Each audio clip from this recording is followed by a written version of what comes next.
Clip number 545۔ اس clip میں انشاءاللہ آپ قرآن پاک کی سورہ ہود کی آیت نمبر 100 سے لے کے 102 تک کی تلاوت، ترجمہ اور تفسیر قرآن صراط الجنان سماعت فرمائیں گے۔ بسم اللہ الرحمن الرحیم۔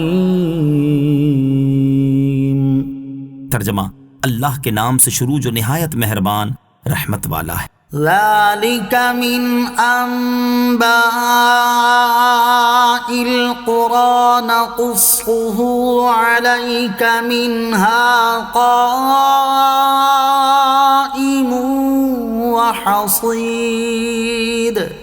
ترجمہ، یہ بستیوں کی خبریں ہیں جو ہم تمہیں سناتے ہیں، ان میں سے کوئی ابھی قائم ہے اور کوئی کاٹ دی گئی۔ ذالک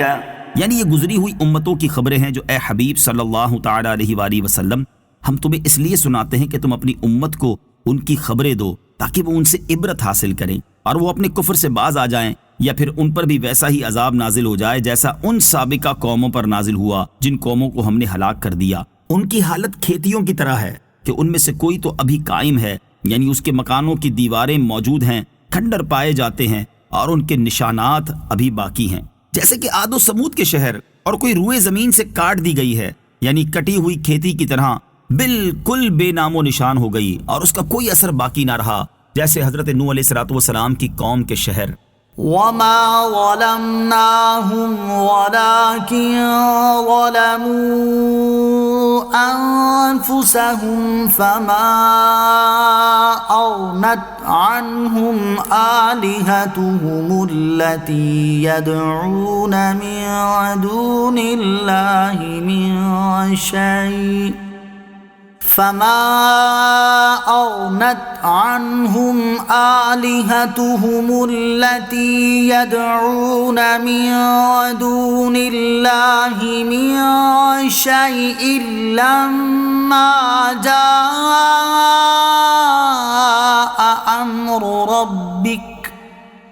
وما زادوهم غير تتبيب۔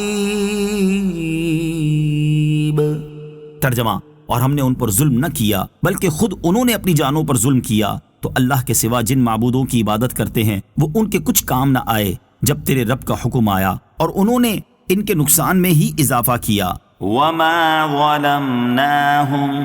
اور ہم نے ان پر ظلم نہ کیا۔ اس آیت کا ایک معنی یہ ہے کہ ہم نے انہیں عذاب اور ہلاکت میں مبتلا کر کے ان پر ظلم نہیں کیا، بلکہ کفر اور گناہوں کا ارتکاب کر کے انہوں نے خود اپنی جانوں پر ظلم کیا۔ دوسرا معنی یہ ہے کہ کسی قوم پر اللہ تعالیٰ کی طرف سے عذاب نازل ہو تو وہ اللہ عز و جل کا ظلم نہیں بلکہ عدل اور انصاف ہے۔ اس کی وجہ یہ ہے کہ پہلے قوم کفر اور گناہوں میں مبتلا ہو کر اپنی جانوں پر ظلم کرتی ہے، پھر ان برے اعمال کی وجہ سے اپنے اوپر اس عذاب کو لازم کر لیتی ہے۔ وما زادوہم غیر تتبیب،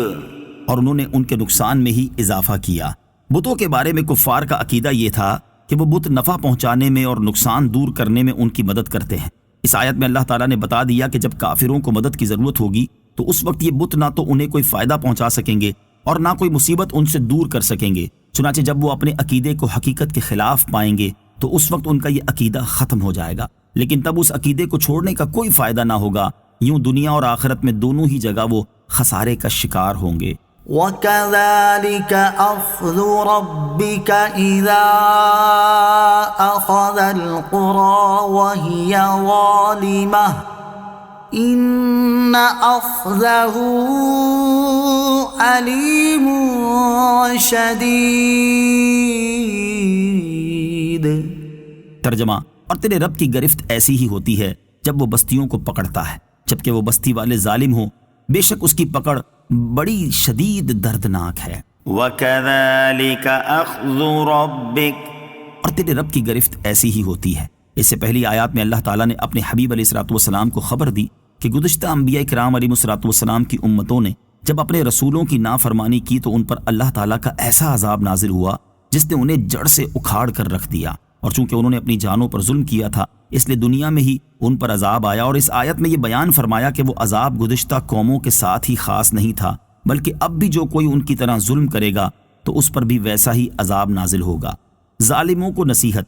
علامہ ساوی رحمۃ اللہ تعالی فرماتے ہیں کہ ہر ظلم کرنے والے پر لازم ہے کہ وہ اپنے ظلم سے توبہ کرے اور ظلم کرنا چھوڑ دے، نیز جس کا جو حق مارا ہو وہ اسے لوٹا دے، تاکہ وہ اس عظیم وعید میں داخل نہ ہو کیونکہ یہ آیت گزشتہ امتوں کے ساتھ خاص نہیں بلکہ ہر ظالم کو عام ہے۔ البتہ رسول اللہ صلی اللہ تعالی علیہ وسلم کی امت پر آپ علیہ الصلوۃ والسلام کی وجہ سے ایسا عذاب نازل نہ ہوگا کہ جو آپ علیہ الصلوۃ والسلام کی امت کو جڑ سے اکھاڑ کر رکھ دے۔ ان اخذہ علیم شدید، بے شک اس کی پکڑ بڑی شدید دردناک ہے۔ حضرت ابو موسیٰ اشعری رضی اللہ تعالیٰ عنہ سے روایت ہے، حضور اقدس علیہ الصلوۃ والسلام نے فرمایا، بے شک اللہ تعالیٰ ظالم کو ڈھیل دیتا رہتا ہے، اور جب اس کی پکڑ فرما لیتا ہے تو پھر اسے مہلت نہیں دیتا۔ پھر آپ علیہ الصلوۃ والسلام نے یہ آیت تلاوت فرمائی، وَكَذَلِكَ أَخْذُ رَبِّكَ إِذَا أَخَذَ الْقُرَى وَهِيَ ظَالِمَةٌ إِنَّ أَخْذَهُ أَلِيمٌ شَدِيدٌ۔ ترجمہ، اور تیرے رب کی گرفت ایسی ہی ہوتی ہے جب وہ بستیوں کو پکڑتا ہے جبکہ وہ بستی والے ظالم ہوں، بے شک اس کی پکڑ بڑی شدید دردناک ہے۔